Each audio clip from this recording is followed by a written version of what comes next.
कुरान पाक की जो आयत मैं आपको बताने लगी हूँ वो कुरान पाक की आयत ऐसी है कि जो आपको सुकून भी देगी और आपका कॉन्फिडेंस भी बढ़ा देगी। और वो आयत ये है सूरह यूसुफ की कि हुक्म तो सब अल्लाह ही का है, हुक्म तो सब अल्लाह ही का है, मैंने उसी पर भरोसा किया और भरोसा करने वाले तो उसी पर भरोसा करते हैं। यानी कुरान पाक की इस आयत में अल्लाह ताला ने बताया कि हुक्म हर मामले में, हर एक चीज़ में, कोई भी हो, कोई मामला हो, अगर आपको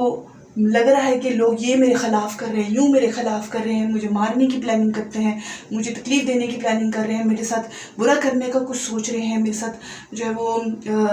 कुछ चालें चल रहे हैं, साजिशें कर रहे हैं, कुछ भी कर रहे हैं, कुछ भी हो रहा है आपकी ज़िंदगी में, कुछ भी ऐसा आपको महसूस हो रहा है कि जो है वो मेरे ख़िलाफ़ काफ़ी जो है वो प्रोपेगेंडा खड़ा कर दिया, कुछ भी लोग कर रहे हैं, कुछ भी कर रहे हैं, याद रख लीजिए मखलूक का कोई ज़ोर नहीं होता किसी मामले में भी।